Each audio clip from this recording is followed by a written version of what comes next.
What up, world? I want to thank y'all for tuning in. It's your boy Vegas Money.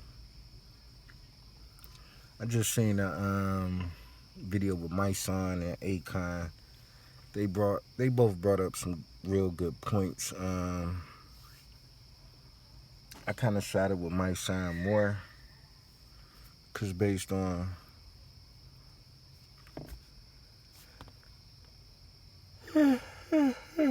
being a street nigga and a real nigga,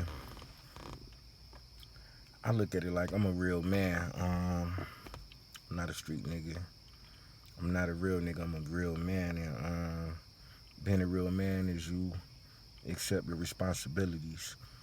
You know what you're getting into, and you accept your responsibilities for whatever actions you take, whether it's in the streets, having a baby, or whatever the case may be. The conversation was interesting. I was wishing that I could chime in, but I'm not media friendly to the point to where I can actually chat with these dudes and be on these platforms with these dudes. But just to get just to get my 2 cents and chime in a little bit. At the end of the day, um, if it was me per se, if I'm talking about the man that I am today, they shooting like a motherfucker. If y'all hear that, I'm in the heart of the hood. If y'all heard them gunshots, it's real. Sitting in my driveway, but yeah, them shots kind of threw me off.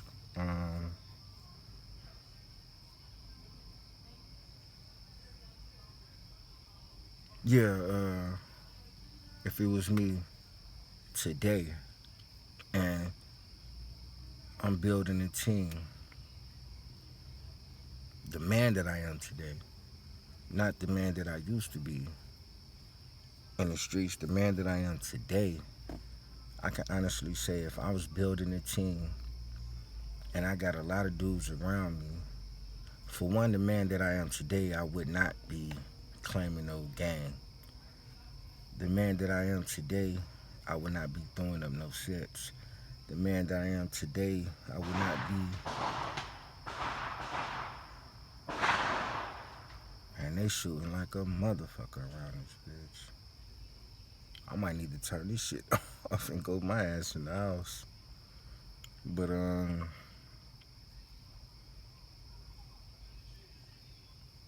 the man that I am today,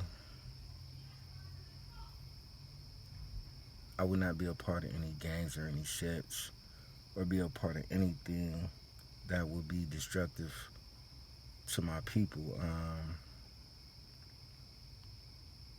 So saying that, I'm gonna say if I was building a team or if somebody even brought me in and we supposed to have this one for all for one, whatever the case may be, um, that would be that.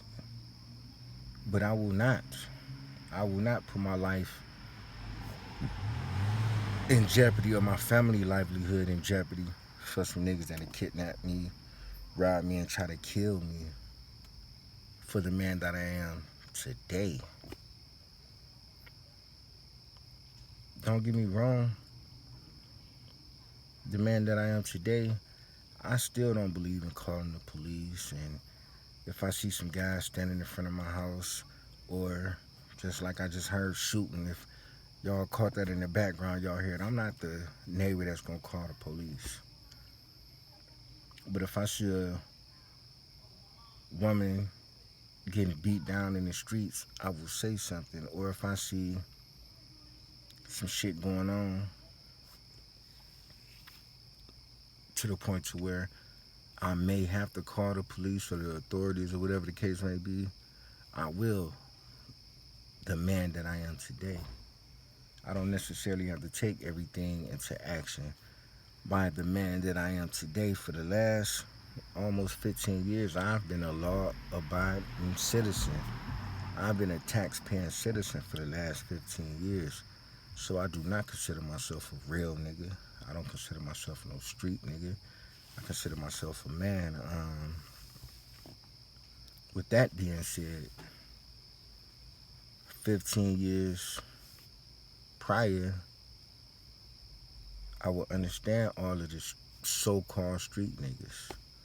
Most of the people that saying shit never caught a case, never did no real shit. Never, I ain't gonna even say real shit, dumb shit.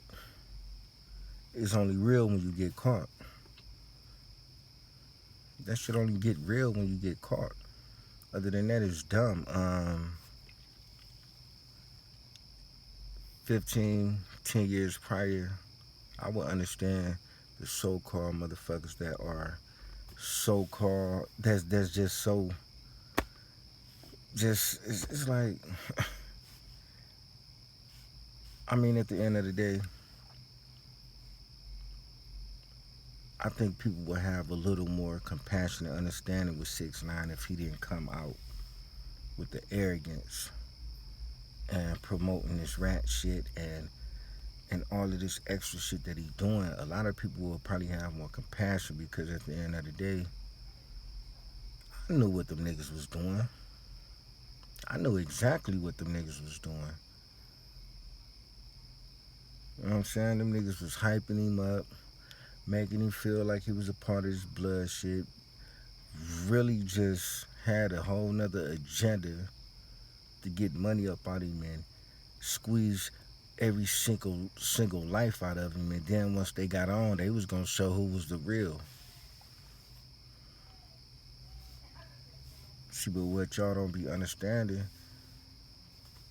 have you ever, matter of fact, I'm gonna ask my followers, whoever watched this video, have you ever been around a, a real live nigga that you thought was a fucking simpleton, a real live fucking dumb, like just dumb, like didn't have a clue on life, and then all of a sudden they just got smart on your ass? A real life, like imbecile, whatever the fuck, like a real life, like I don't want to call nobody retarded, but a real life motherfucker that you thought didn't have no sense, surprised the hell out of you when they said some shit, and you was like, what the fuck? I thought this nigga was dumb. I thought they was fucked up. And that's kind of like how 6ix9ine did them Treyway or whatever the fuck them niggas is. They thought, see, but I'm gonna tell you something, man. A lot of these niggas read this 48 Laws of Power and they don't understand the spirituality that's in that book. They don't understand the spiritual gates that they open in them books. They don't understand that a lot of people that use those laws are a part of some shit that most of these niggas don't have no understanding. So when these niggas read them books and they think that they getting some type of super knowledge and super power, they don't understand it's the spirituality side of that. So when they read them books and they try to use them laws, they really don't have a real live understanding of those laws. So when you get out here, you in jail and you thinking you manipulating a motherfucker, or you thinking you running some old exclusive ass game on a motherfucker, you really only building a lot of bad karma for yourself. You only, because at the end of the day, I don't give a fuck who use or read that book. You can't escape karma.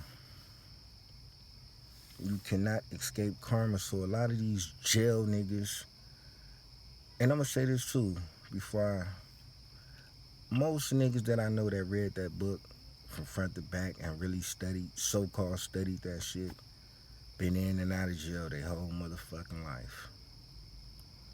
They be in and out of motherfucking jail. In and out of jail.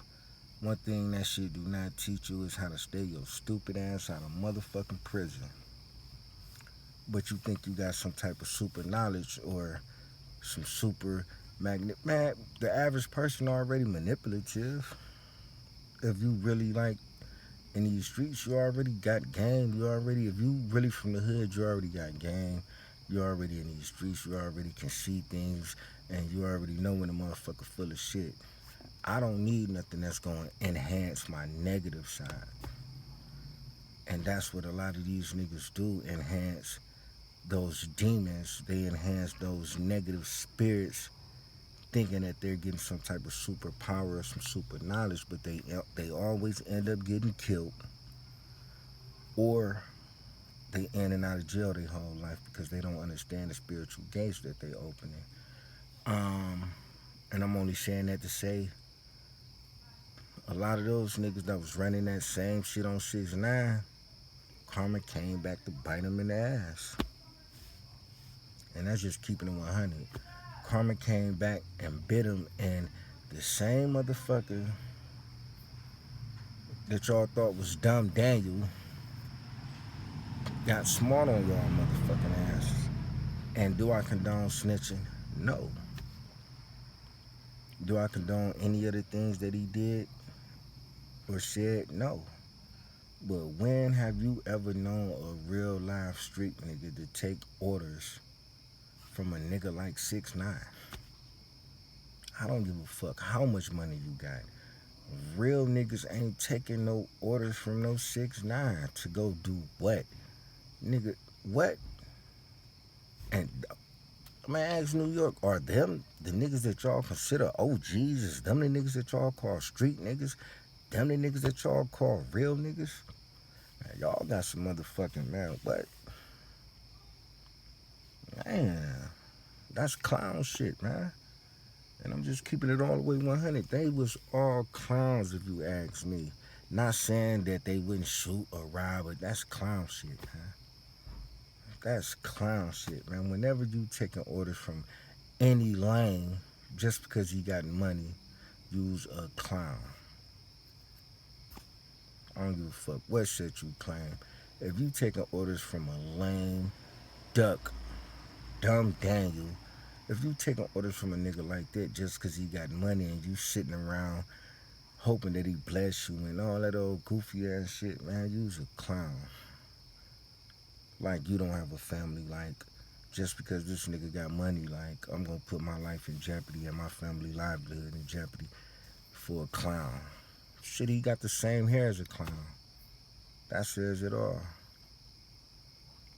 But a real man will never, ever put his family livelihood in jeopardy for no niggas. And when I say real man, I'm excluding that real nigga shit. That real street nigga shit. When you're a real man, you're gonna put your family first. And you're gonna think about your actions and think about all of that shit before you even have to take the stand, because you're gonna make this decision that my family come first.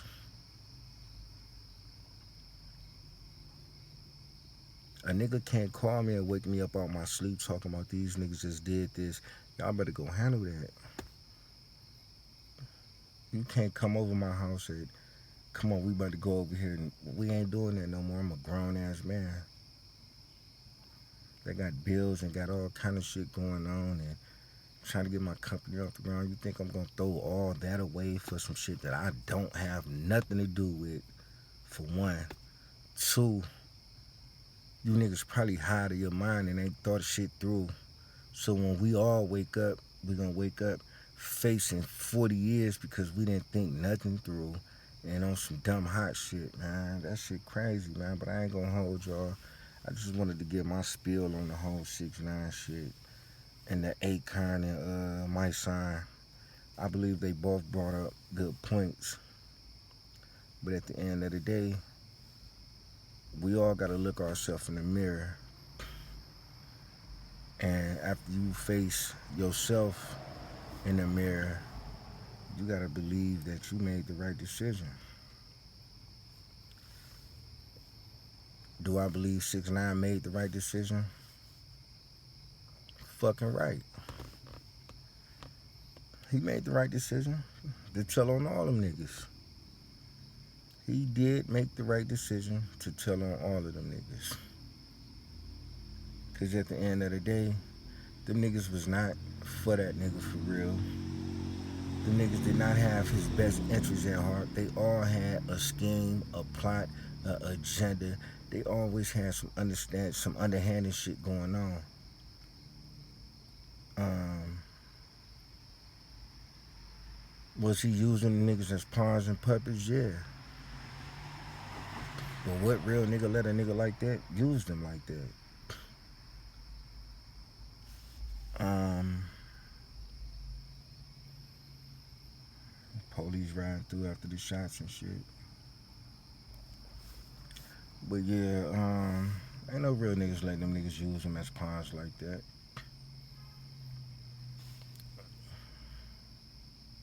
So, with that being said, do I believe he made the right decision? You fucking right. Goddamn right he made the right decision.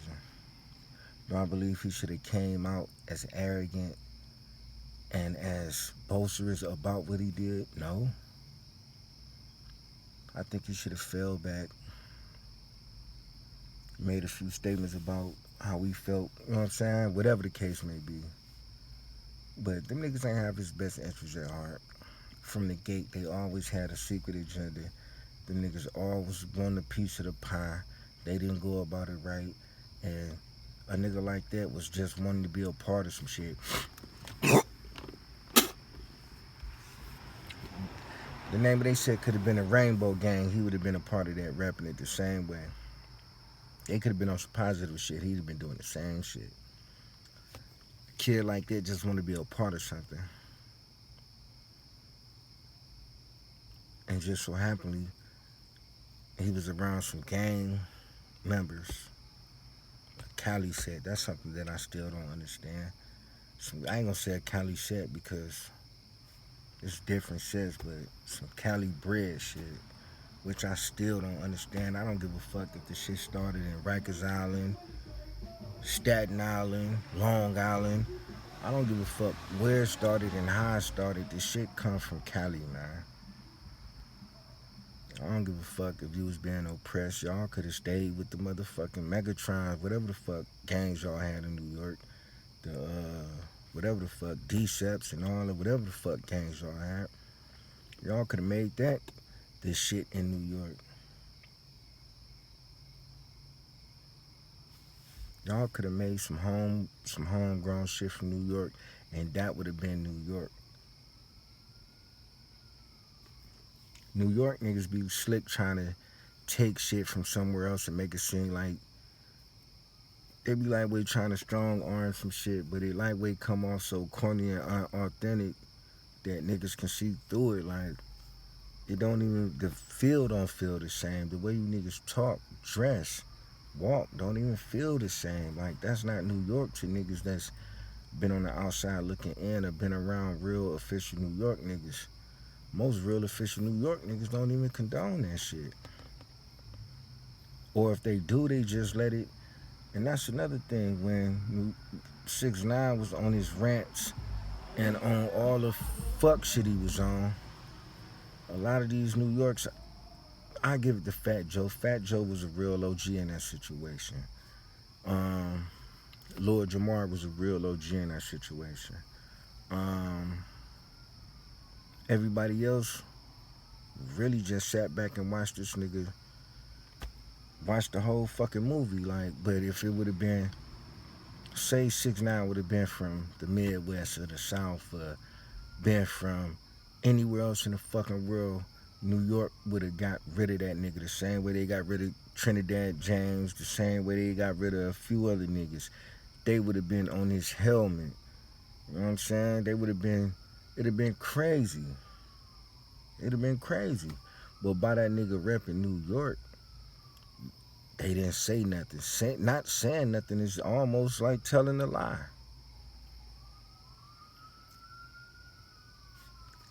When you don't say something, I just like telling a lie. So shout out Fat Joe, he kept it 100. Try to say the nigga, try to school the nigga. He seen the whole motherfucking demonstration. Crumbling. After he said his piece, he washed his hands. What a real nigga do. But he was a real man in that situation, a real OG. Real OGs don't send niggas packs, don't send niggas on missions, don't have them do something that they wouldn't do themselves. Real OGs try to save these young niggas' lives. So shout out to Fat Joe. With that being said, man, I'm up, man. I'm about to go in here and eat, lay my ass down. Hopefully y'all share this. Hopefully y'all um